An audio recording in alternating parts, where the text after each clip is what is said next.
So, because my beautiful bride will not let me sing Buckcherry in the kitchen, I'll do another YouTube video instead.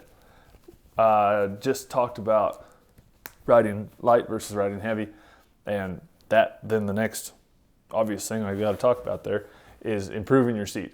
And then on top of that, I had somebody ask me a question a while back, would you do a video talking about improving your seat? And I said, absolutely, and wrote it down in my book and promptly forgot about it. But now I'm thinking about it. So, the ways to improve your seat. Well, the number one way to improve your seat is personal fitness. Because your seat is not necessarily your butt. Your seat, to me, is from your knees to your shoulders, really to the top of your head. And so what controls most of that and how you move is from here to, just below your belt buckle, about your hip line, right above your pubic bone. Having all of those muscles fit and firm and tight, that is what gives you good balance and gives you a nice straight back and gives you a lot of control over your body. And that's what improves your seat. That's what gives you a good seat. And a lot of people do, drink a few too many beers and have a pot belly. That's gonna throw your seat off. For one, it's gonna change your center of balance. It's gonna change your weight.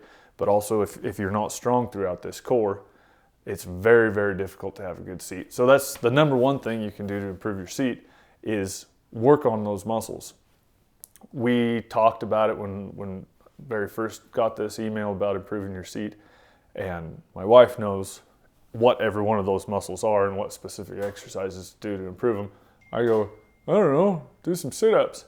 But you can look it up. You can look it up and figure out which of these muscles need to be worked depending on your body size, and it really has a lot to do with whether you're male or female, which muscles need to be worked and what exercises work the best. But that's the number one thing you can do is improve your fitness in your body. There's a book called Back to Back. It's written by a dressage trainer, and I can't remember her name, but the book is called Back to Back, and that is pretty much what it's all about, is improving your seat by improving your muscle structure, your muscle fitness, and then there's a lot of detail about your skeletal structure and how it works and how it affects your horse.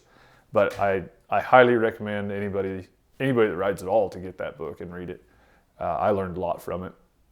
I'm not going to try to quote it, but that's a great book. That's a great resource and can tell you a lot more in detail than I can.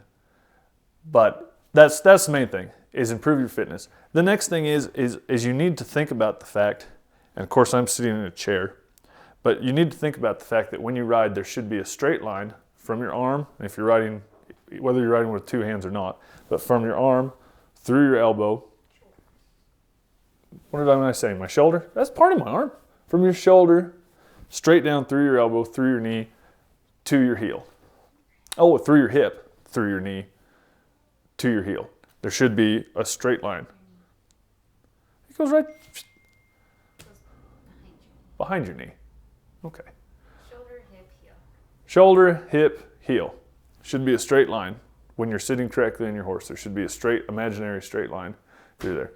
You guys all want to hear her talk anyway. That's what all the emails say. She's better at this than I am. She should be talking about this. Got my coach coaching me. Anyway, think about that when you're riding. Do you have a proper posture to where you could have an imaginary line that goes through you like that? Because that's what's going to keep your back straight and keep your weight distributed correctly in that saddle. Now, if you slouch around and ride like a horse trainer and ride with a round back like this, there are some advantages to that if you're a performance horse trainer, but not when you're loping and changing leads and doing departures. Even the worst of the reiners that ride real slouch down, they get a correct posture as they're starting into their lead departures or into their lead changes or into anything. So think about your posture and try to consciously work on that posture, and you'll find that, oh my gosh, I don't keep a good posture all the time, or hardly any of the time, depending on who you are. For one, because I ride so many colts, then when I ride a more advanced horse, I have to be really conscious about having a good posture. And I kind of set my day up that way to where I ride either my least advanced horse gradually up to my most advanced horse, or the other way around, my most advanced horse and gradually down to my least advanced horse. So that way I can make that click and be more or less conscious about my posture. Because when you're riding 10 ride 2-year-olds, you're not all that worried about your posture. You're worried about keeping the little bugger underneath you and steering him around where you want. And posture's not quite as big of a deal. But fitness is the first thing, posture is the second thing, and I would say the third thing, most important in my mind, is having really good equipment. If you've got a junker saddle and Walmart stirrups, I don't think they actually make stirrups at Walmart, but cheapo boots, it's really difficult to have as good of a posture versus when you have really good equipment. Can you think of anything else? Yeah. I talk about how you should plan your ride and plan what you're going to do that day, rather than just getting on and tooling around and riding. If you are planning your ride and planning on where you're going and how you're going to get there, whether you're in the arena or outside or anywhere else, if you're actively planning on it and thinking about it, that's going to improve your posture, because you're going to sit up and look where you're wanting to go. That's going to improve your posture a whole bunch. And that made me think of one other thing, and this is still with posture. Most people just have somebody watch you and yell at you or throw a wrench at you. If you can dodge a wrench, you can dodge a ball. Have somebody watch you.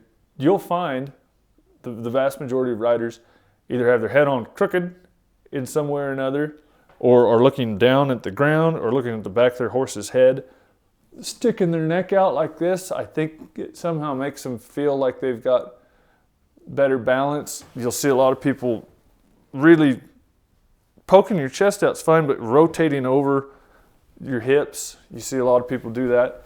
Those are, again, all posture things, but that needs to be something that you're conscious about, to sit down on your butt and keep your head straight and keep up. The horse's head won't fall off, I promise. It's never happened ever. And look where you're going. Those are all things that you can do to improve your seat. And from there, then you can improve your timing and your feel and your training and all that stuff.